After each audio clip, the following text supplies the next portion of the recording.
Everyone, welcome to Polar Painting and Gaming. I have a pretty cool interview today. This is Evan Walters. He is a Twitch streamer, a master's level painter, and he judges people and coordinates them throwing axes and knives. That's true. Welcome, Evan. Thanks, man. Glad to be here. So, Evan, mostly what we're going to be talking about with you, given the context of my channel, is painting. Awesome. So let's start from the beginning. How did you get into the hobby at large? Not necessarily like painting, but the building, the painting, and the gaming. Like what was the angle that got you in? Where'd you start?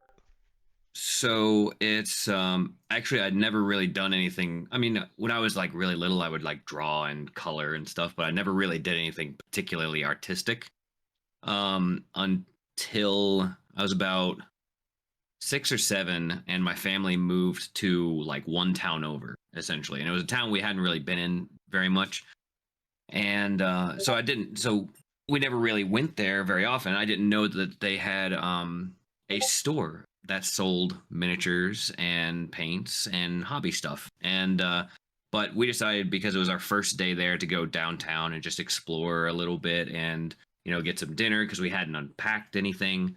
So we did that, and as we're going downtown, I see this big cardboard cutout of a knight in the window, and I learned that same day later on that it was a Bretonian knight. And me being like 7 or so, being a little kid, it's like, I want to go in the store with the knight. Yeah. And so we were and my little brother was also really keen on it too and whatnot. And so we were, can we go?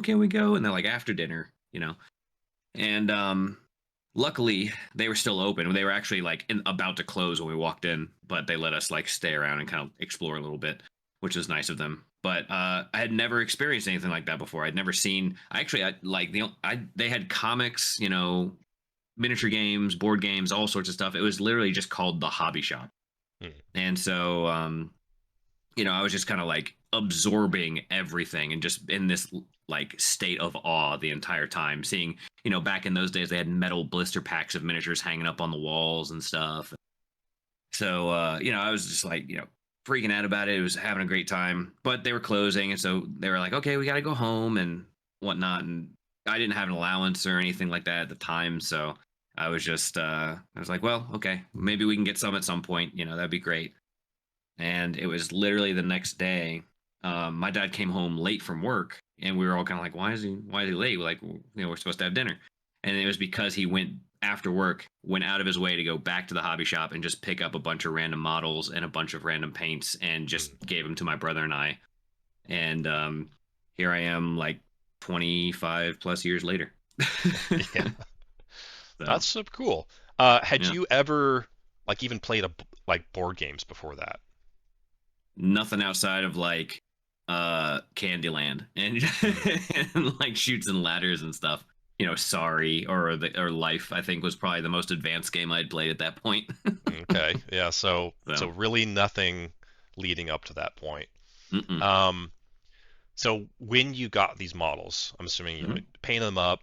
Did you were you immediately curious like what the purpose of them was? Yeah, so they explained that you could like play games with them and stuff. And so I was definitely kind of keen on that. And at the time, being young kids, my brother and I would basically like, we just saw what the miniatures were. And like, I remember the first one I got was this little dude with a Gatling gun just holding it out like this. And it was for a game called Warzone, because my dad didn't know one game from another. Right. And I don't think Warzone exists anymore, but it was apparently fairly popular in the early to mid 90s. And so it was just this dude with a Gatling gun, and my brother got another one that had like a little sword and a pistol. And so, we painted ours up, and I was like, well, mine has a Gatling gun, so he's going to be stronger. And this, just kind of like play imaginary and whatnot for a little while.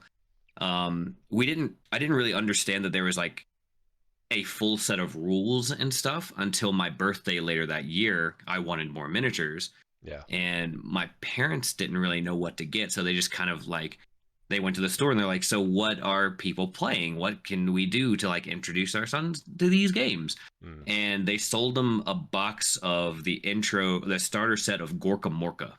Haha. And Nice. so, so my very first game I ever played was Gorka Morka. Oh, that's so cool. What a Yeah. starting game. Oh, I know. So, Ah. So by that point, mhm. what kind of like cemented your draw? Was it more the painting or the gaming at that point? So it was honestly both of those were fairly equal at the time. But it was really the books and the art Mm, that came in the books that kind of like activated my imagination a whole lot. yeah. Like seeing, shortly after, we started getting allowance. I started getting my own miniatures. My very first pack I ever bought was a blister pack of Wood Elf Glade Guard from Warhammer Fantasy. And then my first army book I ever bought was the Wood Elf. And so like seeing the art in those books, and I was able to read at the time, so I started reading the little short stories and stuff. And so it was really the art and the lore that kind of kept drawing me back into these worlds to like uh it just kind of like activated my imagination a bit. And then I was like, oh, I can make these miniatures into an army that is focused on this part of the lore, or or I Yeah. could paint it this way to make it look like this part of the lore. And so it was kind of like a big triad of equal parts, I would say. Mm, um but it definitely, being young, the only time I really got to play was when I was playing with my brother. And so right. we probably painted more than we gamed at the time. But eventually I started playing more, so. Cool. For some reason, that's not how I imagined this would go for you. Yeah, as time has gone on, it's definitely the painting side that has overtaken everything a little bit Yeah. more. Just because I put a lot more hours into it now Yeah. than I did back then. Back then I still somewhere have some of my first miniatures I ever painted back in the 90s. And I didn't even cover the whole miniature, and there's like big pieces of metal that are just kind of sticking out and whatnot. Right. Just kind of blotched stuff on, and that was done. So I wasn't really super into the painting, probably up until my like teen years, I guess. Hmm. So I just put a little color on them, and then played around with them on the countertops and stuff. So Yeah.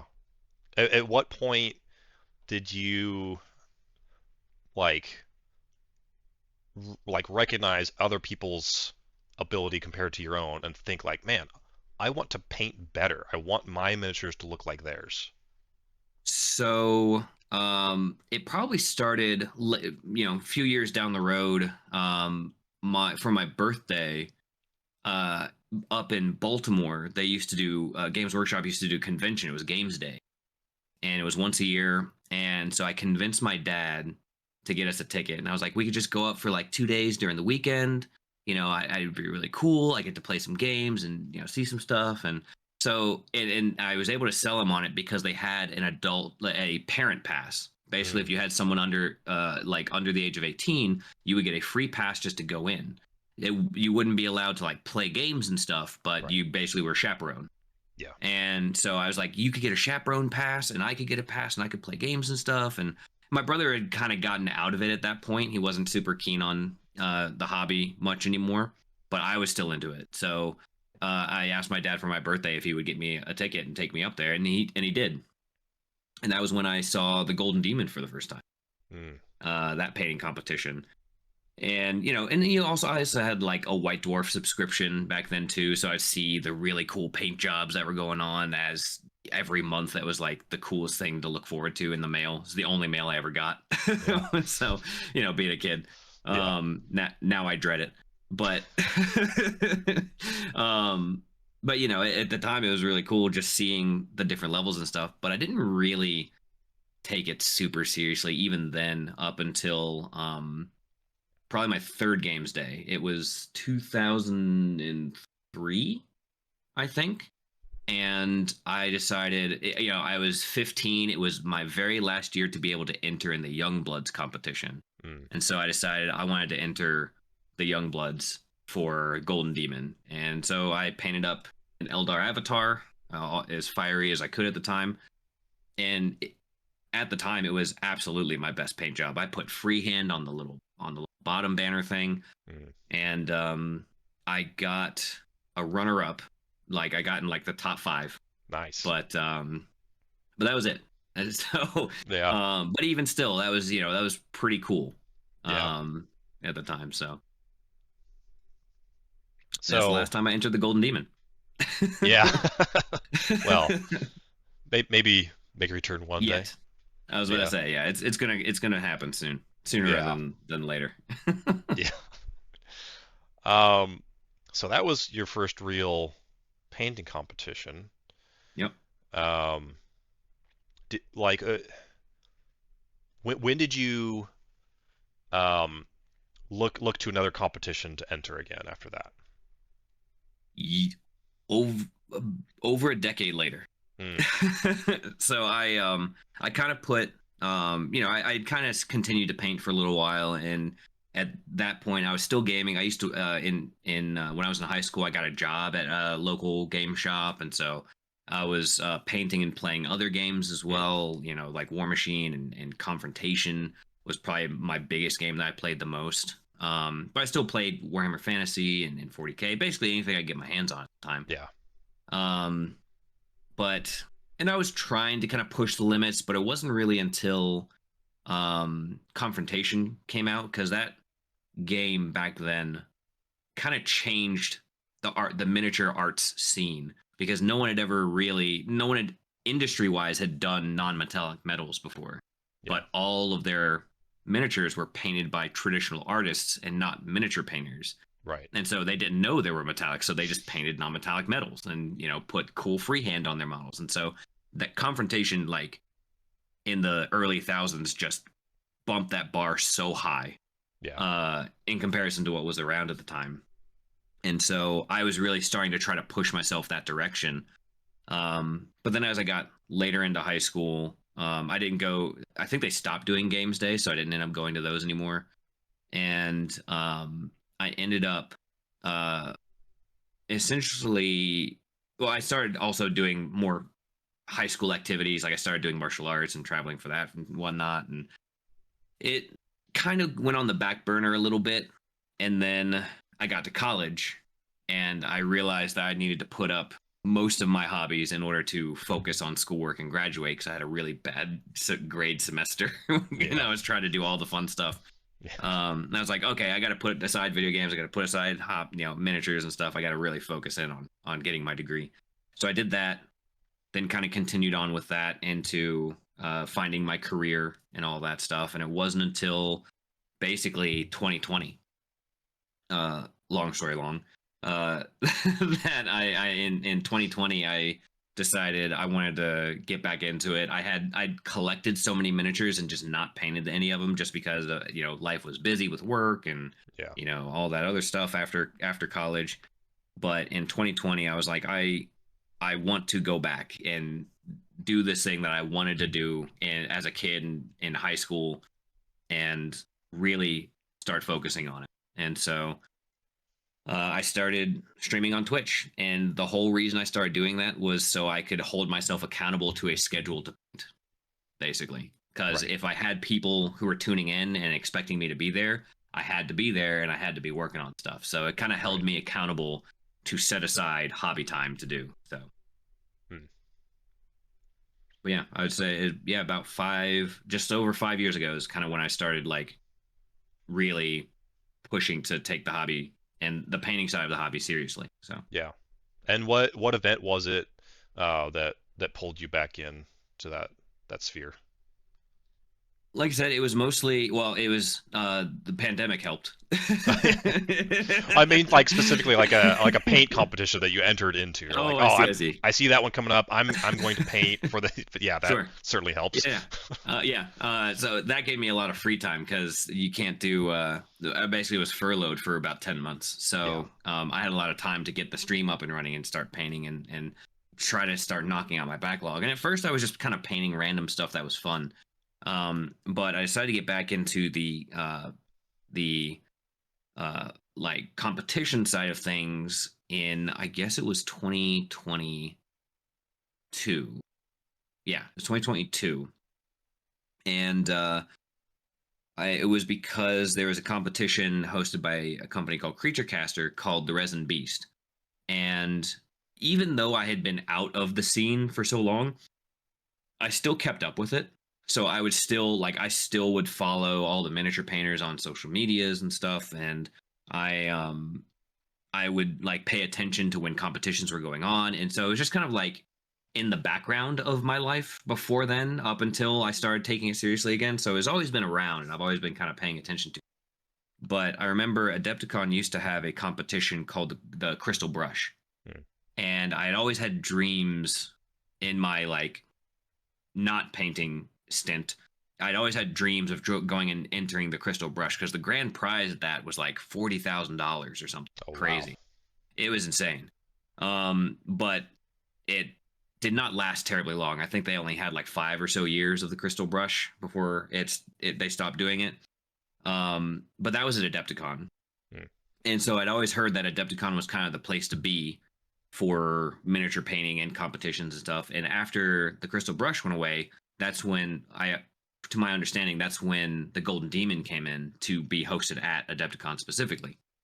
And so I was pretty keen on that, but it wasn't until I learned about the Resin Beast from Creature Caster, and I saw a handful of my other friends I had made on Twitch enter that competition and win some prizes here and there. I was like, oh, well, this is pretty cool. You know, I don't think I'm confident enough to like jump into the Golden Demon again, but maybe this could be another avenue to kind of test the waters and kind of see how things go a little bit. Yeah. And so I was thinking about it, but luckily for me, the decision was kind of made because I had already started painting Conquest miniatures at the time, and they had announced that they were going to be in the next Resin Beast as one of the companies allowed to be entered. And so I was like, oh well, easy peasy. I've been painting Conquest for like a year now. I want to paint more of it, and so why don't I just go ahead and bring some stuff from Conquest to enter? So yeah. Mm-hmm. So you entered an Apex Predator, correct? I did. Yep. So we have that. That is a gorgeous picture. So I got up on display the side profile of the whole thing there. What drew you to start collecting and painting Conquest miniatures specifically? It is actually kind of an interesting, well, maybe not that interesting of a story. It's a funny story to me, at least. I was at Gen Con in 2019, and when I go to Gen Con, obviously Gen Con's a tabletop gaming focused, but it's so big it encompasses a little bit of everything these days. Like there are even like esports tournaments and stuff there. It's huge. But I was there in 2019, and I actually went to go compete in a Song of Ice and Fire miniatures game. And I got smoked. But in the vendor hall, and the vendor hall for Gen Con is so big, I can spend all 4 days in there and not get bored. Yeah. You know, not even doing any of the events. So I was basically what I was doing aside from that tournament. And I remember passing by a booth that had this really awesome display of just like a bunch of dwarves marching out on a bridge over lava and stuff. And I was like, oh, that's pretty cool. Click, click, click, you know, take some pictures. But I didn't really stop. I think I had somewhere else I needed to be or something at the time. So I just kept walking, basically. I was like, took some pictures, like, these are pretty cool, neat, whatever. Moved on. Fast forward a year into the pandemic, I saw a friend of mine on Twitch. I don't think he streams on Twitch anymore, sadly, but a miniature painting friend of mine that I had met through Twitch, who was painting this dwarf with a fiery beard and some axes and stuff. And it's like, what's that model from? That looks familiar. It's pretty cool. And he's like, oh, it's this game called Conquest. I was like, huh, okay, well, let me take a look at that. And so I looked it up, and it was and sure enough, it was the Dwaygo. And I was like, I know I've seen these before. So I just went through my phone again and buried through it. And sure enough, I just happened upon the pictures I took of Conquest at Gen Con. Yeah. And I was like, that's where that's from. Okay, hell yeah, this is pretty cool. Let me investigate this a little more. And so they only had the 4 armies at the time: the Spires, the Dwayg, the Nords, and the 100 Kingdoms. Right. So, it's still kind of early days. But no, I made the connection and was like, this is pretty interesting, and did a little bit of digging for like the rules, and the fact it was a rank and file was very attractive to me because I love that style. And Yeah. yeah, just everything I kept looking up, I was like, wow, this is great. Wow, this is great. Wow, this is great. There, whether it had to do with the lore or how the company is working or how the rules went or the fact that they had a free app and army builder and stuff, I was like every checkbox as a miniature painter and wargamer, they are just hitting every checkbox. So Yeah. I'm gonna try to find that. I've seen that picture of that display, yeah. and if Oh, I can find it, I'll put it up in post because oh, it's cool. so cool. Yeah. But in the meantime, so you enter this Apex, Yep. and I'm going to awkwardly cycle through some of the other pictures. How did it do? So it it narrowly avoided the top 10. Mm, But it got best it got the so every company that sponsors and is a part of the Resin Beast gets to pick their company favorite, essentially. And so yeah. I got the best in show for Conquest for it. And they did a community vote afterwards for the Resin Beast, and it won best the large community vote. So that was pretty cool. Yeah. But I ended up getting first place in the unit category with my Spire's Force Grown drones. Okay. We've got that as well, which is don't have them in order, so I have to take it down and cycle through just fine. All good. So these guys, your pearlescent Yep. style on those. Mm-hmm. What made you pick that scheme for your spires? Because you're I think your whole army's like that, isn't it? Yes, it is, and too much to much to my frustration, in a good way. It was just it's a little bit of hell to paint for a full army, but Yes. it For it, a rank and it flank. yeah. It was it's really cool when you paint it on the characters and the monsters and stuff, but then when you get into the units, it's like, oh god, why did I decide to do this? Yeah. um but it was basically it was kind of the same thing going back to when I was a kid, and I was kind of just imagining, I was kind of like reading the lore of this stuff and kind of playing with these ideas and using my imagination to kind of go about stuff.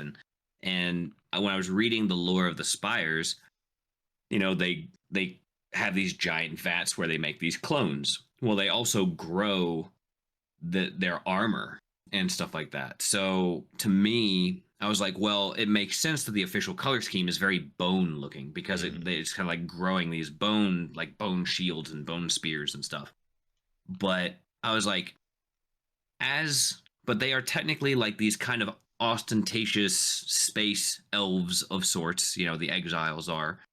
And so if I was one of these cutthroat, I'm better than everyone else type of characters as Aspire exile, what would I want to do but make my army prettier than the rest? Even, regardless of whether or not I win, my army still looks better on the battlefield than yours. The most Yeah. like petty, you know, awful, evil, hand wringing villain kind of way.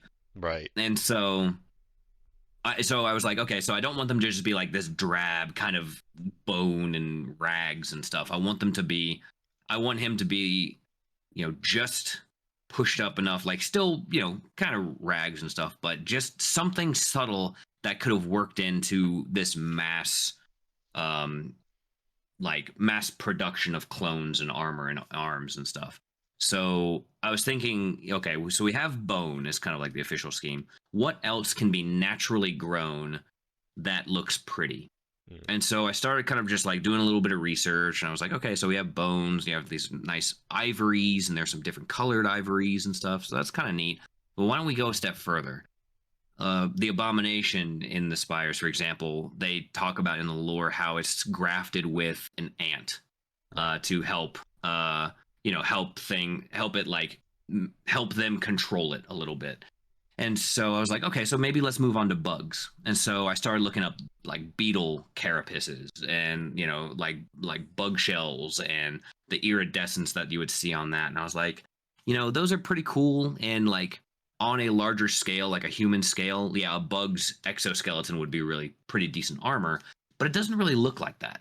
It doesn't quite have that look. So I kind of pushed it a little farther. I was like, okay, so what else do we have?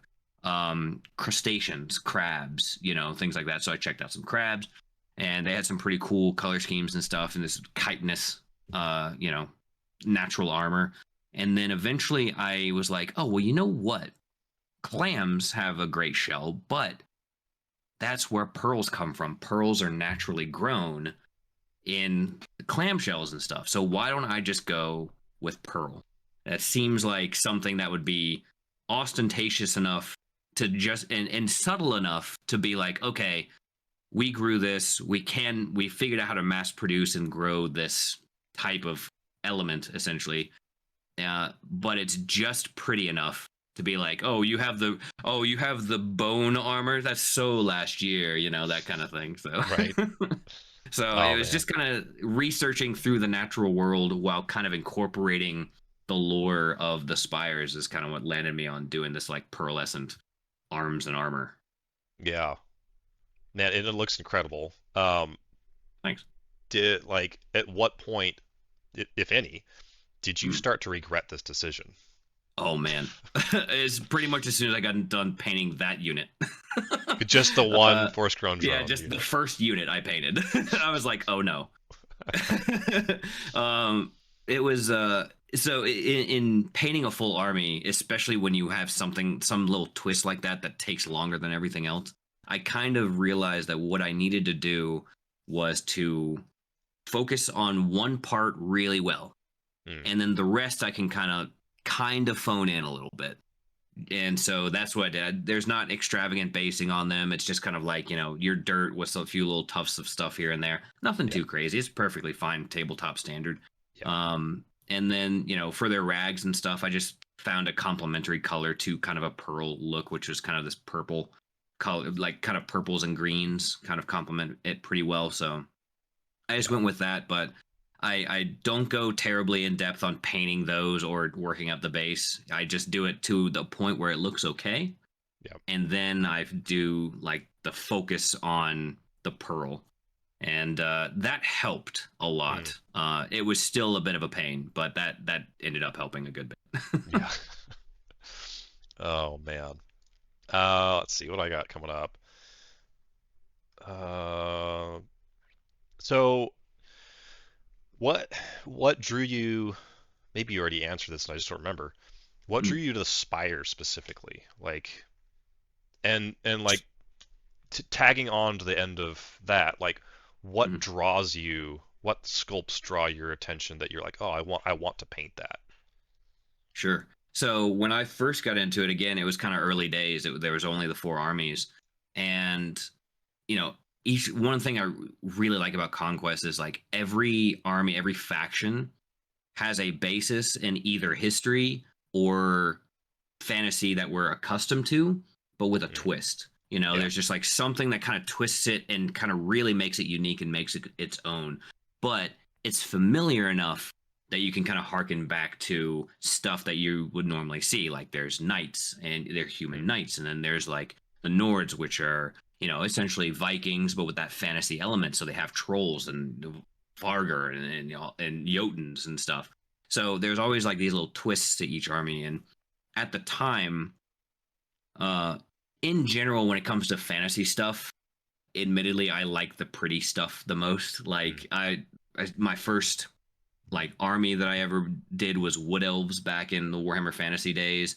And then when Confrontation came out, I played the Sinwall Elves, and then shortly after they came out with the Daikini Elves, and so I played a lot of elves in basically everything. But I don't dislike human factions and things like that, but I tend, when it comes to fantasy, I tend to vibe with the fantasy a little more. And so like I have a great respect for humans in fantasy worlds because they're kind of like the thing that it like we can see where the fantasy comes from through that lens, which is really nice. Yeah. Some people kind of label humans as boring, and I think that's not fair Mm. in a fantasy setting. I think they play a very pivotal role to make the fantasy what it is. Yeah. But I like leaning towards the fantasy stuff. And, like when I was watching Lord of the Rings, of course, Legolas was my favorite. So the Spires was technically like an elf like faction in Yeah. some way, shape, or form, but it also was kind of the biggest twist of all of them. Like, it was definitely the farthest into this kind of fantasy ness in its own way, in its own world, than the rest of the four that were out at the time, in my Mm. opinion, at least. Yeah. And so I was like, okay, I definitely want to play the more kind of out there faction and aesthetic. It was just very, very different from everything else as well. So that's kind of what drew me into the Spires as a faction. So the fantastical and pretty. Yeah, basically. I mean, and that was the other kind of thing too with my Spires and doing like the pearlescent stuff too. Mm. I wanted a way to showcase, because the official painting and artworks that you see of the Spires, they're pretty horrifying. Yeah. They got this like H.R. Giger style of like kind of some elements of like body horror and stuff into them too, and just like these really gangly constructs and these like almost zombie like drones and things. Yeah. But they I thought I had this fascination with certain horror elements that are beautiful.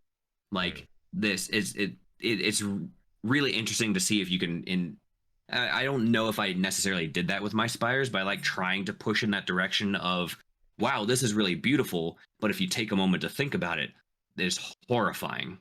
It's Yeah. kind of like if you've seen the movie Nope.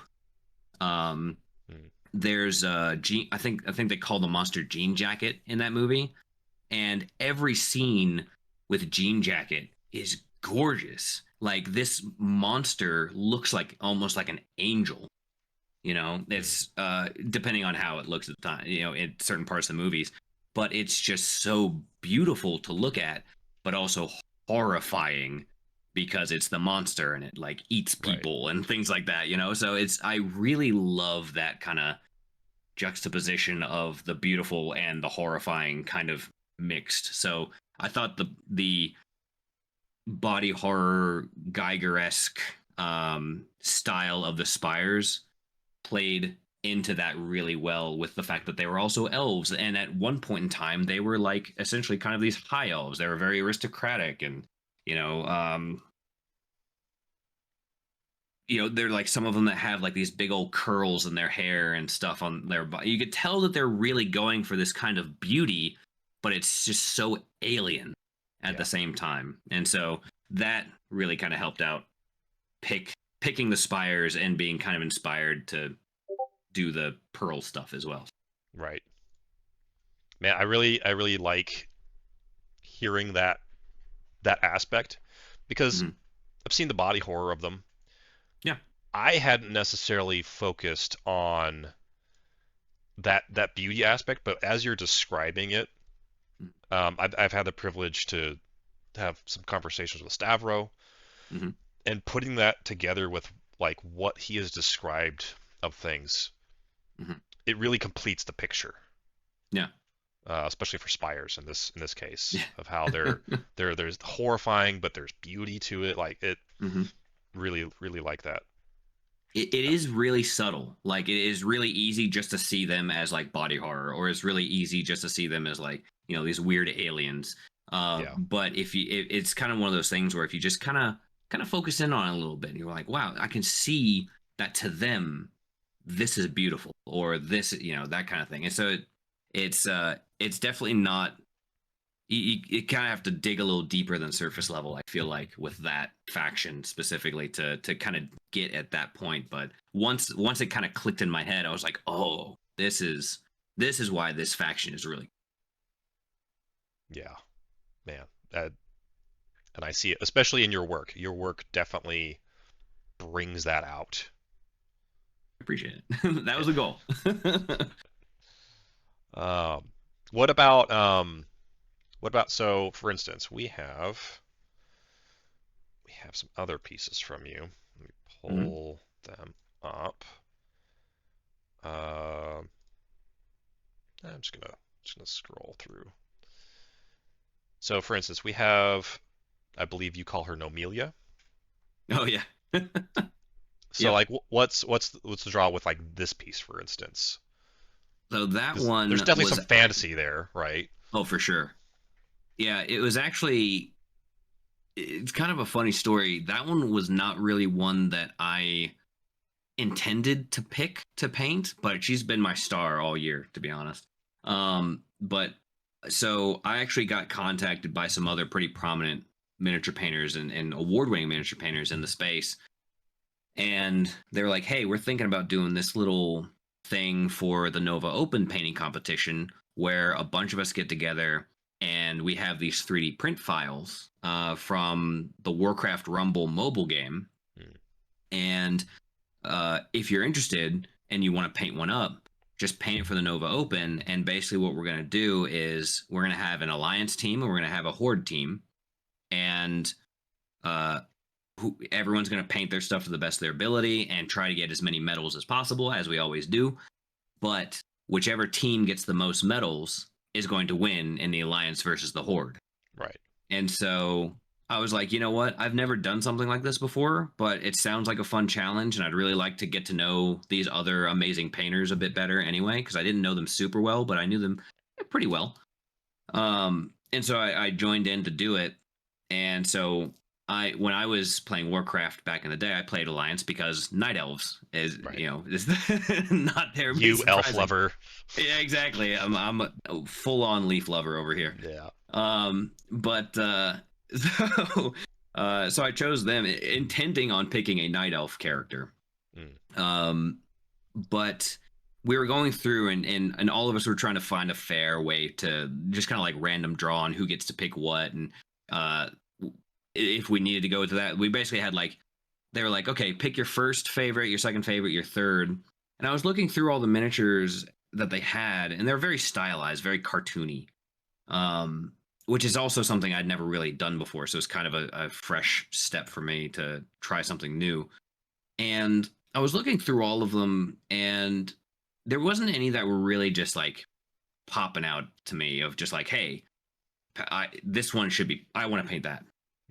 Um, but then I kind of landed on Nomelia in her little airplane and everything. And I was like, the expression she has on her face, it kind of reminds me of like Snoopy when he's playing the Red Baron, where he's just like, going down and, like shooting or in his little fantastic things where he's piloting his doghouse. Yeah. Yeah, exactly. So it kind of reminded me of that. And I was like, of all these Warcraft Rumble miniatures, this one is like the most expressive. Hmm. And it seems like it would be a unique challenge, and maybe I could do something funky with like a background or something. It just kind of felt like it had more options to do something neat with. And so I was like, so yeah, I'll put mine in for that. And no one else wanted to paint a gnome, so it was the first pick, and I got that one kind of assigned. So going into that again, it was kind of more of a cartoony style and something I'd not really done before, Hmm. and I had a deadline. So it was I as soon as I got done with Adepticon, I went in and did some stuff with my own online competition called Mecha May. So I was painting mech stuff for a while, and then I had basically had like 2 months to paint this thing. And on top of that, I kind of put some added weight on myself as well, because I'd been entering the painting competition at the Nova Open for 2 years prior Hmm. in the Masters division, and I had not won anything yet. So not only was I painting something new, I was also trying to earn my first Masters level medals in the Nova Open. Yeah. And I was also trying to help my team out for the Warcraft Rumble. So I really had to win something. And so I basically I told him beforehand too. I was like, look, I've not won a medal at the Nova Open. Is that okay? And they're like, don't worry about it. It's just a friendly thing. Don't worry. I was feeling bad. I didn't want to like, bring the alliance down, Right. you know. But also the guy who organized it was a Horde player, so I think he may have been like, good, let's bring it, But no, so I had a lot of kind of pressure on myself to make sure that this was a well painted piece, and so I kind of looked at the colors that it comes in naturally, which is kind of that like orangish brass color and the silver and the pink hair and all that, and those are all just the basic colors that she's in for the game. Right. So, but because of that look that she has on there, I was like, she's way too intense just to be flying around on a sunny day. So on kind of the bottom of it, you can kind of see a little bit in the image there, but there's like a little bit of flame coming up. So kind of my concept is that she's like flying over an explosion or something like that just happened. Something intense. So that also kind of helped break up just the blankness of the undercarriage because there's nothing going on down there. Right. So all of that kind of combined just really made it a lot. I wasn't super keen on painting it originally. But as I started thinking through all this stuff and kind of putting the extra weight on myself of trying to earn a medal and trying to do well for the team and also make something competent, because all the other painters on my team and the Horde team are like award-winning painters. And so I was like, I'm technically the only one who's not really won like a big award here. So, so I was really, really buckling down to push my limits as far as I could at the time. So yeah. And then you did win awards, you said, right? I ended up for that one. Yeah, I got a bronze in the Masters division. It was my first Masters level medal. And it's still weird to like quantify as like expert or Masters level painter at this point. I still feel like I like barely just put my like toe into the water on the deep end a little bit, but we're getting there. So hopefully maybe next year we'll get some gold, still some more silvers or golds or something. Yeah. Well, with that, like what concepts do you find you struggle with more than others? Oh, Lordy. Consistency is probably a big one. Can you expand on that? Like, what do you mean by consistency? Yeah, so it is hard for me to, like, when I kind of focus in on one project, I can kind of get it going really well in its own thing. Like, I can make sure the contrast is right, make sure the highlights are good, make sure the color shifting's okay, and like the atmospheric colors work really well. But then I'll move on to another project, and for some reason I feel like I have to like relearn everything I'm doing with it. And it's not all the time. It is getting better. The more I push myself and the more I get used to it, the better that gets. Because all like talent is just time, plus practice, essentially. Right. So as I do it more, it is getting easier, but it is definitely something I have been struggling with for a while. Is like there'd be, I'd paint one thing. Actually, even in my Spires army, for example, that's all one exact same color scheme. Right. But there are some units, if you take a look at those, I'm like, wow, this sucks. These were painted so, like the pearl on this one was painted so much better than the pearl on this one. How did I did the exact same thing. Why does it look different? Yeah.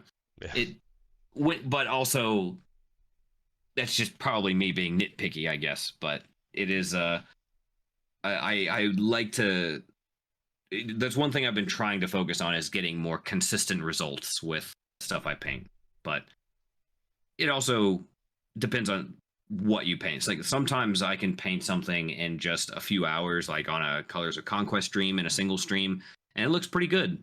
More than tabletop appropriate and whatnot. And there are other times where I'm working on something and it, for the same amount of time, and it's just like, this is absolute garbage. But that happens less and less as time goes on, but it still happens. Yeah. But I think one of the reasons though for that is because of the experimentation in doing new stuff. And it's kind of one of the, if someone is trying, if anyone here is listening and interested in trying to get and like push your skills and push all that stuff, there's an old saying, I don't remember who said it, but basically the master has failed more times than the student has attempted. Something along those lines, paraphrasing. But I try to keep that in mind because I will paint a lot of stuff, and most of it I am not terribly happy with. But there's like one diamond that pops up every once in a while. And I'm like, this is the one. This is what I was working towards, you know? And it's because you have to experiment. You have to push yourself outside of your comfort zone. If I only painted within my comfort zone, it would look good, but it would never progress. Yeah. And so I have to paint bad stuff in order to get to the good stuff. Right. So yeah. So that is my theory as to why the consistency is not always there, but it could just be because I suck. Oh yeah, yeah. I'm sure a lot of my audience is gonna be like, "Oh yeah, this guy's terrible." Uh, Shifting focus a little bit. Sure. So you mentioned you do Colors of Conquest. Yep. I believe before you started doing that, you Mhm. went on Play on Tabletop, correct? About the same time. About the same Pretty time. Okay. close. Yeah. I Well, was in let's talks. I was in talks to be on Play on Tabletop before we started Colors and Conquest. okay. Let's start with that one then. Sure. So you're in talks to go on Play on Tabletop Yep. to play a game Conquest. Yep. What started that? I'm gonna be honest. Oh, you know what? I actually do remember what it was. So first of all, I do.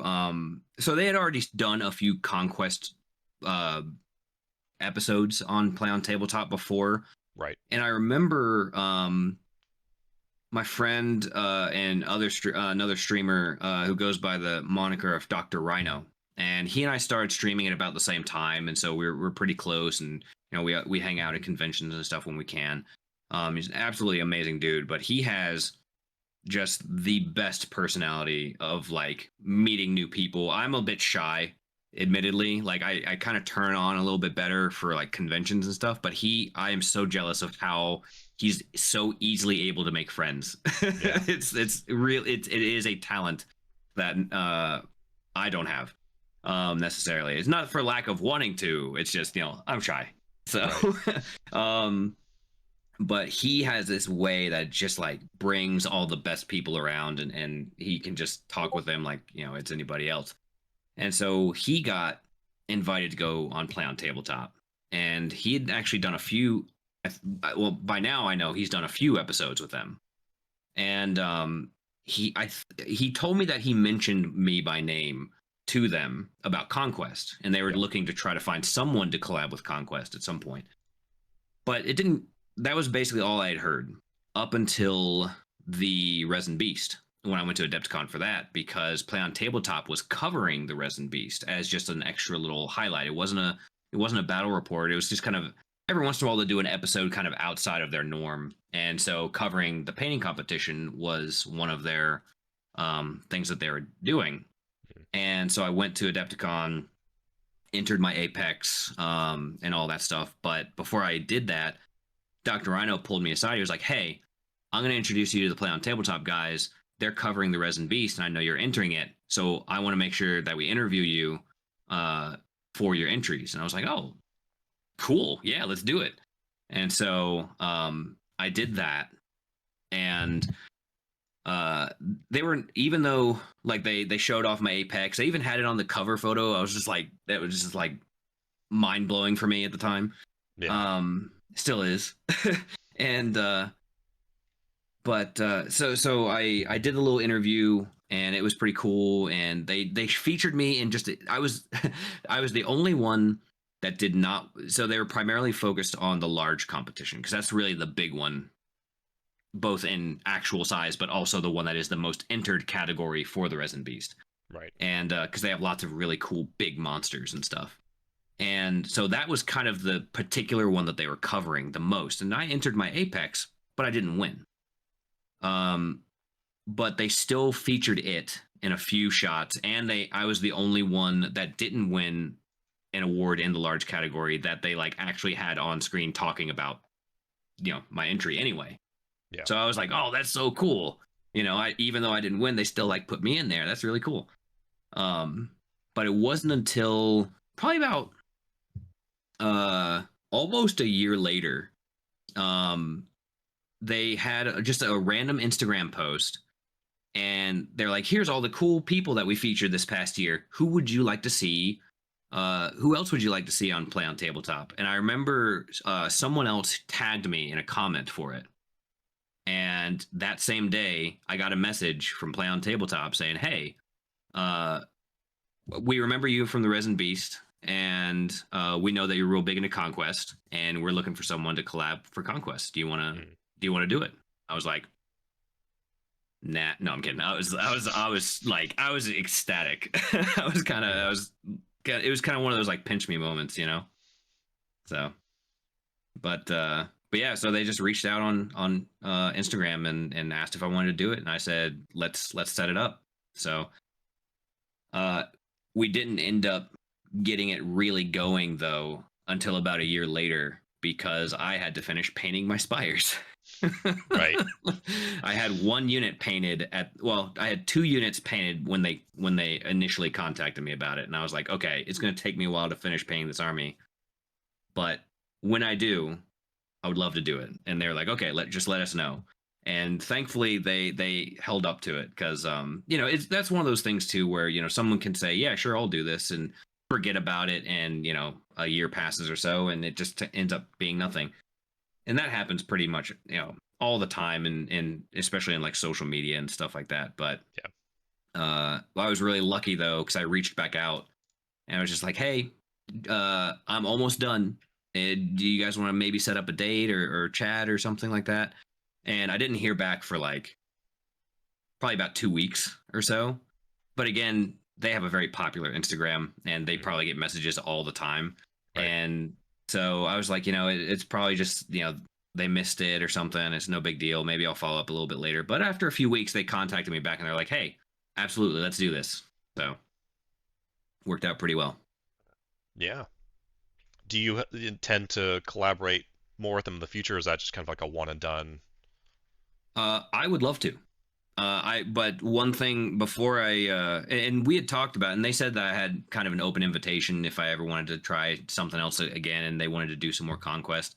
So, and when I was there, I spent a full, like, kind of a half week there with them, and not just playing, not just recording the game, but also we did a little expose on some of my work and stuff too, and basically just hanging out with them. And Yeah. I actually helped paint some of their miniatures for an upcoming battle report. So when I was there too. Put you to work. Yeah, basically, I got to earn my keep. Yeah. But had a great time with all the guys. I didn't get to hang out with everybody as much as I wanted to, but Tack and Owen and Tycho, I hung out with the most, and they were just amazing. Got to talk with Nick for a bit, of course, too, and Mubin. And shout out to all of them because they're all phenomenal folks, and all their editors too. Their editors are the coolest folks. They have an amazing team, and I was like, man, if I just lived in that country, I would love to be on this team. Yeah. But Tack, he's the showrunner. He was super super hospitable and such a cool dude, and he did say that I'd be welcome back again. So I hope that we can make it happen. But I'd like to bring new stuff to the table when I do. So I'm working now on a Euroni army and a Weaver's army, and I'm hoping that maybe when I can get those done, they'd be keen on doing a new episode. We'll see. Yeah. That'd be fun. Yeah. Teach some more folks how to play the game, right? Yeah. Well, as best as I could. I felt really bad because honestly, at that point, I had not played a lot. I'd played a bit and not played a lot. So honestly, Tycho was helping me out a good bit, and it probably took a bit longer to film than it necessarily needed to. But now I've played a good bit, so I've got a better grasp of what's going on. So Yeah. Awesome. So then you said at the same time, well, nearly the same time, yeah, you were also contacted about doing Para Bellum's the Colors of Conquest. yep, What yeah. what was that about? Like how did, because for those who don't know, Colors of Conquest is their monthly painting contest Mhm. where you submit your photo to social media, then you tag it, and they'll come around and Mhm. and pick some winners. Yep. So what do they how do they want you to get involved with that? Yeah, so they had been doing Colors of Conquest on just basically on social media without the streaming stuff attached to it for a while. In fact, I Mhm. had won a Colors of Conquest in the early days with one of my early spires. Um, and, uh, so it had been going on for probably 2, 3 years at that point. It's just kind of a monthly thing where people post and tag. And um, if you, and for anyone who is painting Conquest and wants to enter it, all you got to do is post online on a social media platform, tag the Para Bellum account, and use the hashtags miniature painting and colors of conquest, and you're automatically entered. They take a look at every single one. They keep it like a collection of all the entries every month, and then the studio painter Demo goes through and picks the winner of the month and then the 9 runner-ups. So they've been doing that for years. And after I got contacted by Play on Tabletop, uh, I got a message.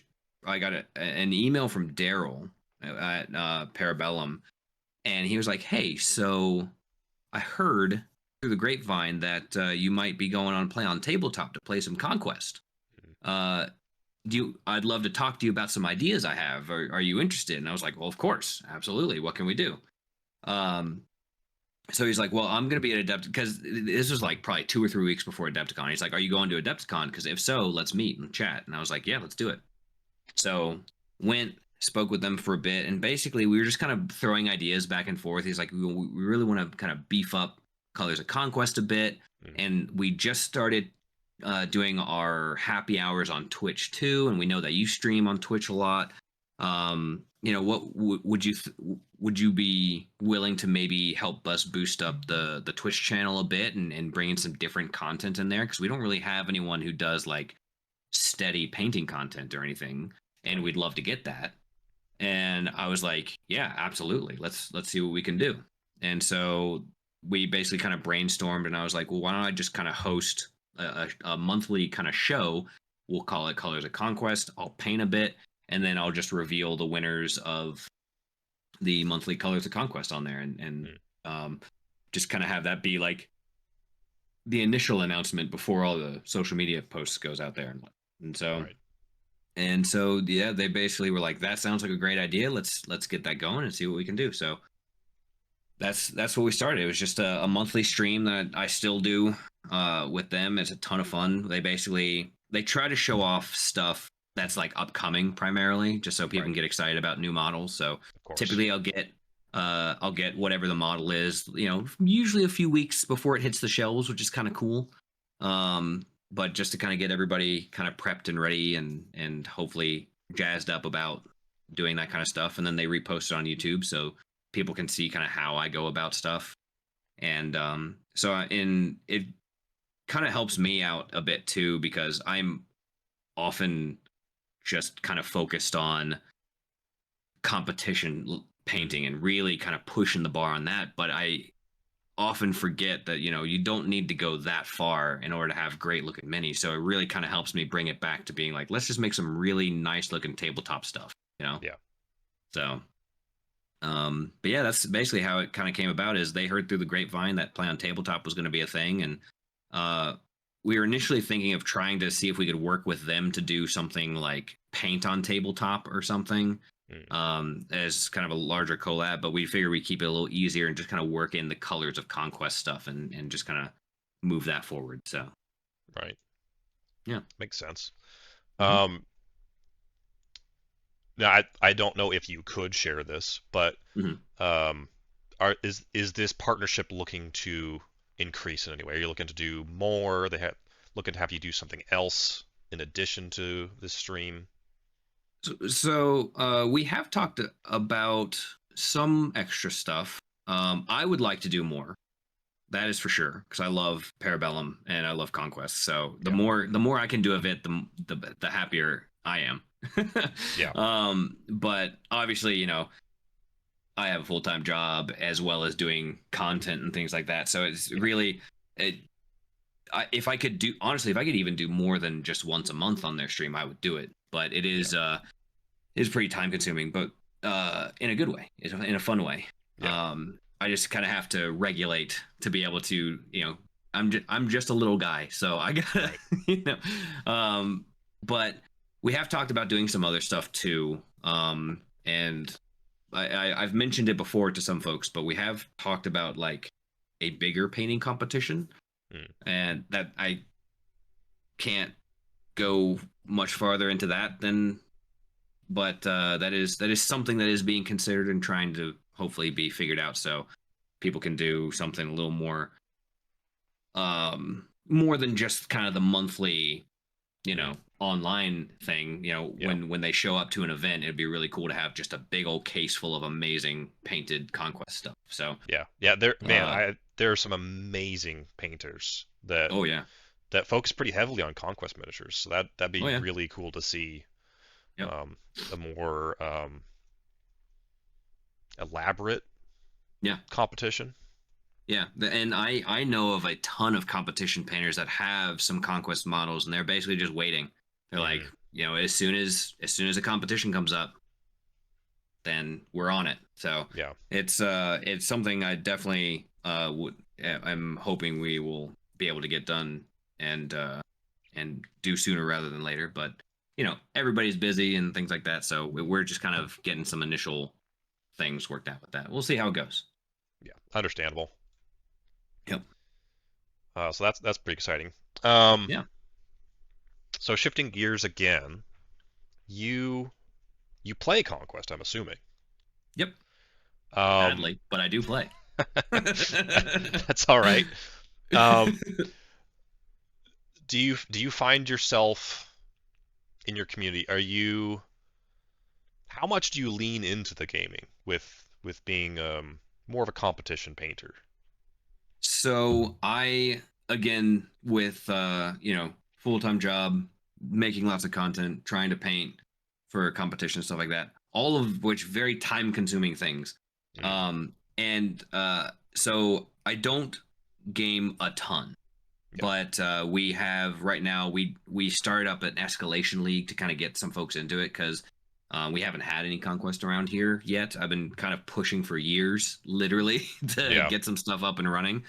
And finally, one of the local game shops on their Discord essentially made a Conquest section, because they're like, "Oh, we're kind of interested in it. Maybe we'll just make a little section and see people organize."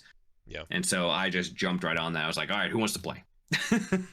um, and thankfully, after bugging folks and kind of posting randomly about it for a little while, eventually a handful of folks were like, "Yeah, I've been interested in this for a while. Can we do something?" And so I was like, "Let's do an escalation league. We'll Mm. start out with something small, just a little 500 points or so, or 800 Hmm. points. I don't remember what it was. Something small, just a handful of regiments and a lord, and let's just get it. Let's just get in there and play. Yeah. Doesn't have to be painted, no nothing." Um, and so we ended up getting about 10 or so folks who were interested in getting started up, and we're now kind of reaching the end of our escalation league, and most everyone has about 2,000 points of a full army now.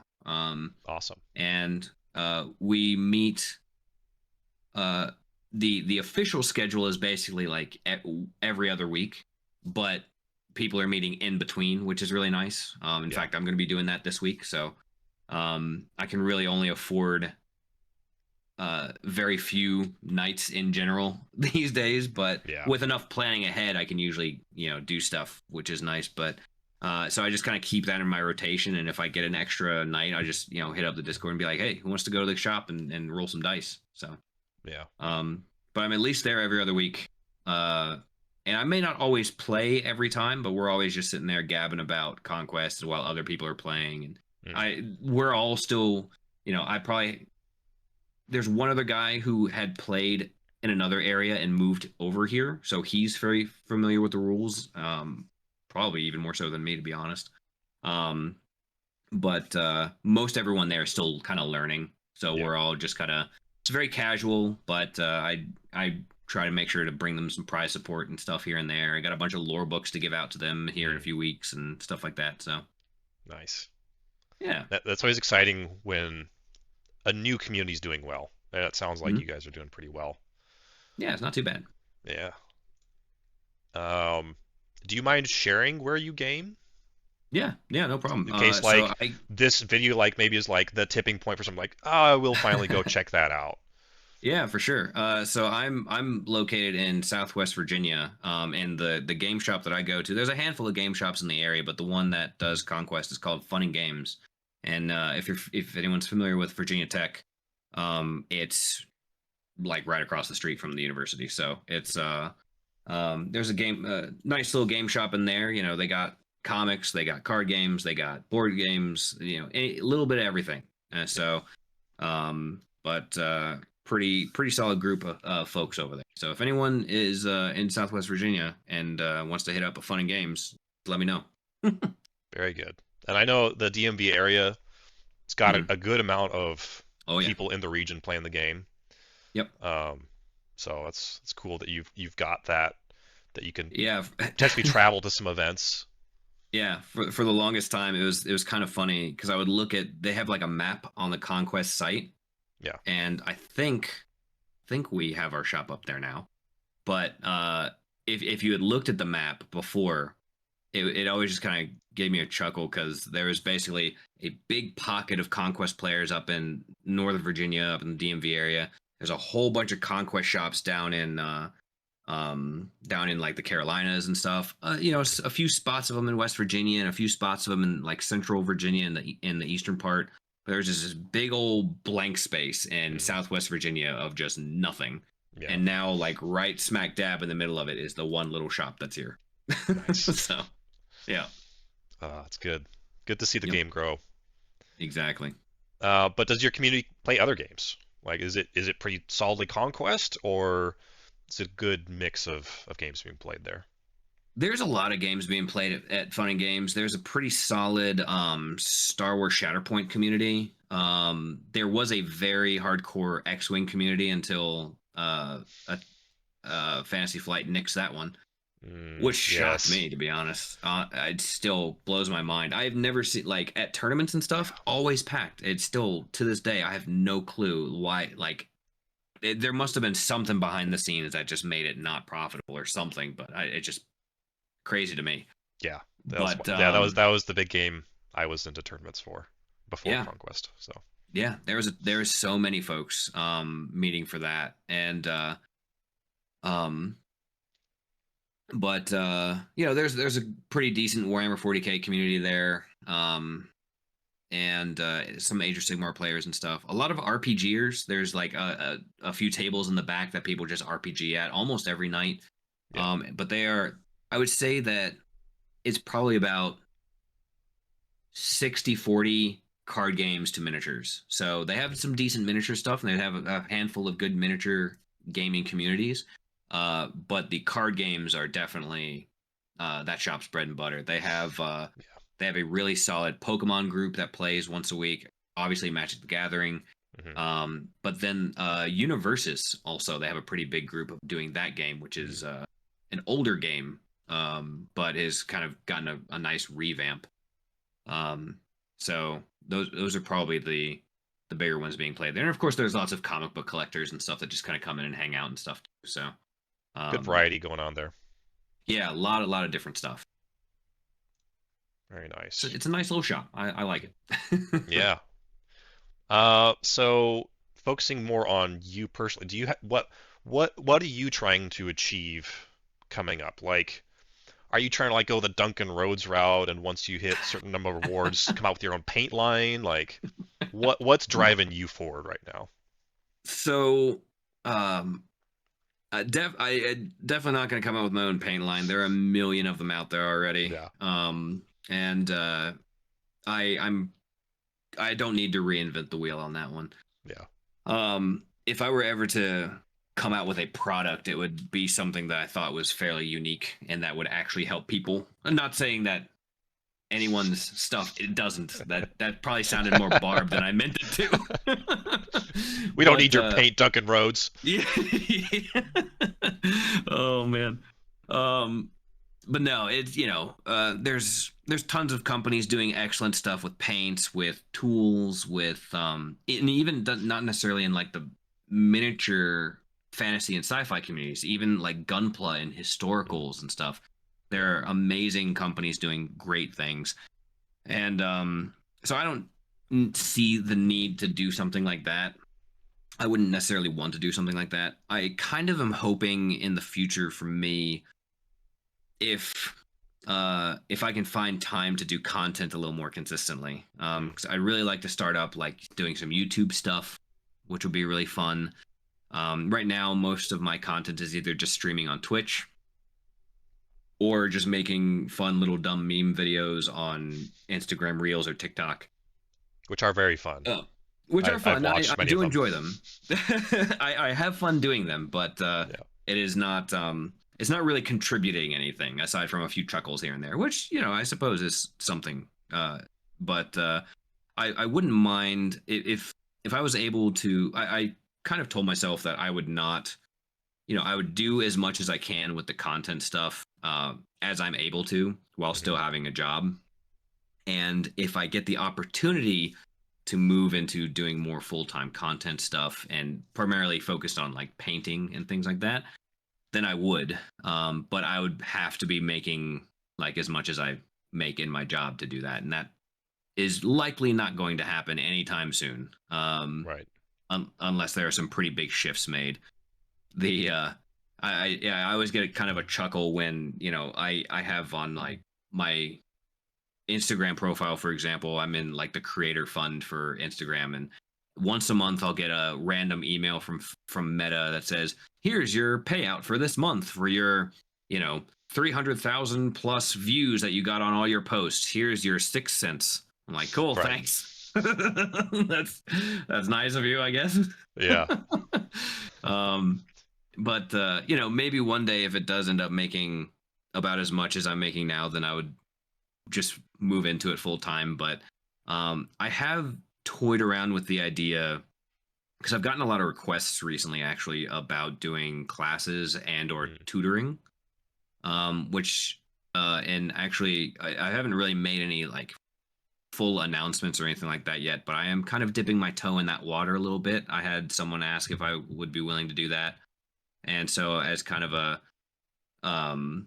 trial run, I guess I am taking on a student to tutor right now, as we're just kind of getting that started up. So we're gonna see how that goes. I'm hoping it goes well. I hope that they learn a lot and that I can impart some good knowledge and not lead them down a terrible path of I suppose I will lead them down a terrible path of plastic addiction, but Right. aside from that, you know but so I wouldn't mind honestly even going that route. I know a bunch of folks who do kind of the con circuit, and they'll teach classes at each con, and they make a decent bit of money with it and stuff. And it's not really about that for me, but I would like to do this as essentially full time, so I don't have to work and I could just Right. focus on painting and enjoying the thing that I love.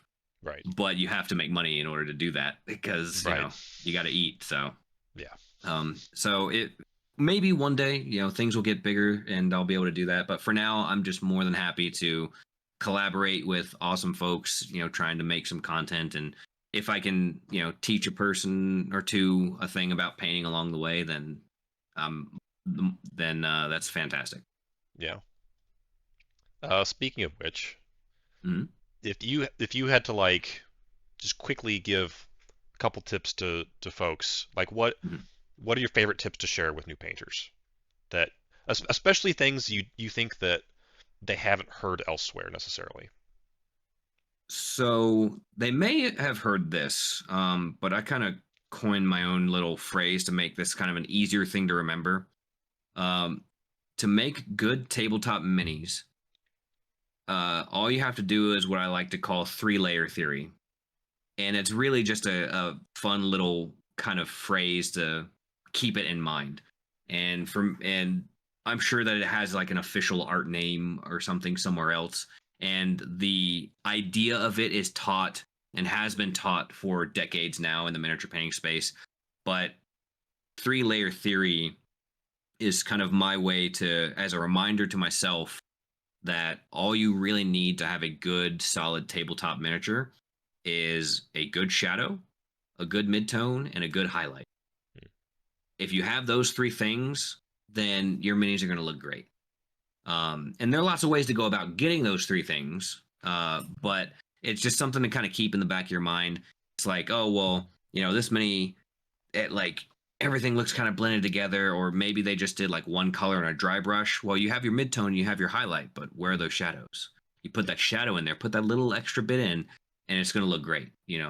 It's where like the kind of the slap chop idea comes from with the contrasts and speed paints. It's you get your shadow, you dry brush or spray on your zenithal highlight, and then you put your speed paint or your contrast on, and you kind of get those three layers because it's going to get really dark in the crevices. It's going to get a little bit of a highlight there, and then the zenithal will show through or a midtone, and the zenithal will show through for the highlight. So that's one way you could go about doing that. But there's lots of different ways you can. But I usually like to start out with just a reminder to folks to remember the 3-layer theory. Shadow, midtone, highlight. Everywhere. Yeah. That's good. Good tip. And the other thing, if people are looking to go more and kind of farther than like tabletop stuff, the thing I usually like to remind them is you will not like stuff you paint, and that's okay. It happens to me all the time, and even I would say more along those lines. There's always going to be an ugly stage to whatever you're painting, whatever level you're painting at. There's always going to be an ugly stage, and for me at least, and I know for some other folks, that is the hardest place to get through. Yeah. Like a lot of people will get to the ugly stage and be like, well, it kind of sucks, but fine, whatever. I'll just, I'll call it done. Pushing through that ugly stage and pushing through that mindset is so incredibly hard, even for me all the time. But if you can push through it, that's when you're going to start and hit your flow and really get to the like elevating your pieces more and more, and just kind of constantly reminding yourself to not just throw it to the wayside, not just start over or something, but just keep pushing through. It is easier said than done. Yeah, I could definitely say much easier said than done, but keeping that in mind, I almost every piece I paint, there's always a stage where I'm just like, ugh, I can't believe that this is what I've gotten out of all this. But, if as long as I can convince myself to keep pushing through, it usually turns out pretty good. Yeah. Yeah, I can attest to that as well. There's certainly an ugly stage to nearly everything I paint. Yep. So, for those who do know you a little bit, what's up with all the orange? It's my favorite color for one. It is. I remember the kind of the way that wearing the orange came about was actually I was in a Twitch chat, and if you look at a lot of my early content, I wasn't wearing orange very much. But I think it was my second Adepticon. It was my second Adepticon. It was my first one. I didn't have the orange outfits or anything, but I had a bunch of people the first Adepticon who reached out to me afterwards, and they're like, "Hey, I was looking for you. I didn't find you. I wanted to meet you, and this, that, and the other." I was like, "Oh, that's a bummer. I would have loved to meet all these cool people." Yeah. And so I was talking about it on my Twitch stream, and they were like, "Oh, well, you should just wear something really identifiable." And I was like, "That's a good point." And I just kind of joked. I was like, "Well, orange is my favorite color, so I could just wear orange. No one wears orange, It's not a very popular color, but it's my favorite because it's the best."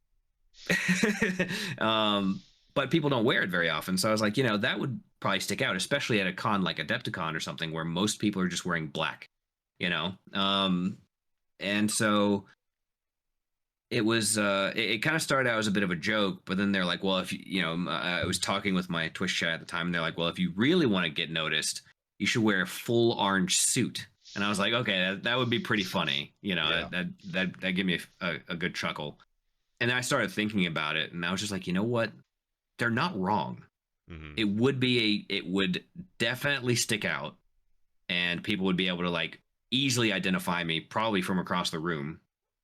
So and it's my favorite color. And then I found out that they sold like tracksuits in full orange, and I was like, dude, that's basically the most comfy thing you can wear anywhere because it's basically pajamas. Yeah. So why not just get a tracksuit? So I bought a tracksuit and had some little patches made with the logo on the back and all that stuff. And yeah, I wore it to the next Adepticon, and so many people came up to me like, "This is such a genius idea. I need to get something like this," and you Right. know, going on and on about it. And so I was like, "Oh, I should probably keep wearing these to stuff I go to." And so I basically just kept doing it. And as time went on, I started like now when I go to film my dumb little TikToks and stuff, I make sure I'm wearing the outfit and stuff too. So I have to kind of, you know, Yeah. change the outfit and stuff. But um, yeah, like I said, it just started out as kind of a joking way to like be able to find people at conventions, and then it just ended up becoming a thing that people recognize me for. So I just leaned into it. It's very fun. Yeah. I think it definitely lends to like like you said, the TikToks and stuff. Like hmm it makes it that much more amusing. I definitely get a lot of comments asking if I've seen Despicable Me, um, which I haven't actually. Oh, I know the amazing. character though. I know the Yeah. character because of now it's been mentioned so many times. I've seen the gifs that people post in my comments of Vector, doing his hip thrusts and all that stuff. So I Right. know the character that they're referencing. But I actually, it was really funny because I went to PAX 2 weeks ago, PAX Unplugged, and every day at PAX, at least 3 times, I had people ask if I was cosplaying as Vector. Um, which I said, white guy, glasses, orange tracksuit, Oh. makes sense. I don't mind it. Although I did have one person there ask if I was doing an orange version of Kill Bill, and I was like, "Bless you, sir. I appreciate you." Amazing. Yeah. Oh man. Well, kind of at the end of my questions, before we get to links and stuff for where people can find Mhm. you, is there anything you wanted to add in here? Anything you want to share? um. Oh, actually, there's one more bit of painting advice that I Mm, have that I forgot to mention before. This one was actually passed on to me from another painter um, a while ago, and it has hit me uh, so much so that I use it outside of painting. Even this little tidbit, and the advice I got was to paint to my temperament, mm, and that kind of struck a chord with me a little bit because at the time especially I was just getting back into trying to push myself and trying to paint better and start gearing up for competitions and stuff, and I was frequently getting frustrated and kind of burning out on some pieces of stuff I paint. I still have things I was painting in that time I still haven't finished. It's been 5 years. yeah. um and I was kind of getting burnt out a little bit. I was just pushing myself constantly, but because I was experimenting so much, I wasn't getting quality done.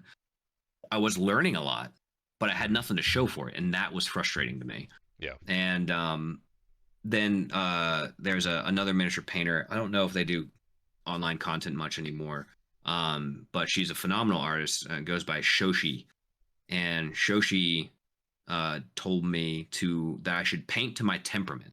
Basically, paint till you are comfortable. Paint to a point where you're happy with it. It doesn't necessarily have to be the best thing you've ever painted, but paint to a point where you're content and you're happy. Move on to the next piece. If you want to come back and work on it later and elevate it a little more, totally fine. Mm, But just try to recognize where your temperament is and paint to it. And then after that, you can start pushing yourself back and forth, or that kind of thing. And honestly, I use that advice outside of painting all the time. mm, Like I try to do a little bit of exercise, and as I'm starting to get older, I'm trying to stay healthy and whatnot. But I hate working out. I hate exercise. All that yeah. stuff sucks. But I work out to my temperament. Mm, I know where kind of my cutoff is and where I'm going to lose interest or burn out. And so I kind of get to that point where I know I don't have any excuse to not do it, but not to a point where I'm going to burn out and never want to do it. So right. I found that kind of like nice little balance. And so that's what I work towards. And, it that bit of advice works extremely well with painting, but I found it works in almost every other aspect of life and has made life a lot nicer. So highly Yeah. recommend finding out where your temperament is for things that you enjoy or don't enjoy, Yeah. and aim for that. So That's solid. Yeah. I can definitely see application with things beyond mhm. painting with that. Yep. Cool. Well, links then. Where do we find you? I am pretty much everywhere as Walters Workshop, WALTERS Workshop, all one word, on basically any social media that you can find anywhere: Instagram, TikTok, Twitch, Facebook, even Blue Sky, Twitter, all the things. Basically anything that has social media, I'm usually pretty quick to get on it. I may not post very frequently on all of them, but Right. I'm usually there, and except for YouTube, unfortunately. Well, I do have a YouTube. It's Yeah. just not Walter's Workshop because someone got that one already. So it's Walter's Workshop Minis on YouTube. So hopefully one day we'll get some longer form content on there. Nice. So yeah. Uh, and then you're also at a bunch of conventions. If people Yep. have an inkling to see you in person, Yeah, I absolutely. met you at Nova. That's where I mostly see you. Yep. Just great time. Yeah, absolutely. I do make it a point to to go to Adepticon every year. So if you see a dude in orange running around, please come say hi. That'd be really cool.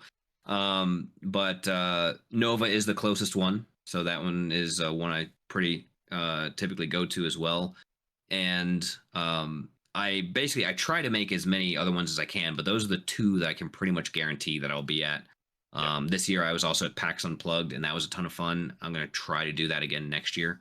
And there's also the Las Vegas Open is pretty popular, and so I'd like to try to make that next year as well. But it's time off and cost and things like that. The only ones I can guarantee are going to be Adepticon and Nova. So Awesome. Well, I hope people get to meet you and yeah. check out your content because you're an amazing artist. And maybe we'll see some classes from you in the future. Yeah, hopefully. I appreciate you having me on, and looking forward to seeing you very soon for a Conquest tournament, if I remember correctly. Yes, we are hosting the first North Carolina Grand Tournament, Hmm. and as of time of recording, we already have 19 players registered. Oh, awesome. Yeah, That's we amazing. are probably going to cap at 28. The Okay. store manager is thinking we could get 32. I'm more skeptical on the spacing, but we'll see if there's that much interest. Yeah, for those that may be interested in that, I post it to Discords and Facebook groups that I'm part of. Mhm. Um, or you can message me here if you can't find it. So Yeah. come on down. And It'll be great. I'm planning on being there. Awesome. I will try to bring an army to play. If not, I will be down there to support anyway. So Cool. Great having you. yeah. Evan, Awesome. But thank you so much for coming on. Um, absolutely. Thank you for having me. yeah, I hope people have found this to be helpful and that his content helps you more as well. So, Yeah. all right. Anything I can do, just hit me up here or on any other socials. Always happy to help. But Yep. normally I'm streaming on Twitch Mondays and Wednesday evenings, so you can usually find me live there. Excellent. All right. Awesome. Thanks everyone for tuning in, and thank Thanks, you, everybody. Evan. You as well.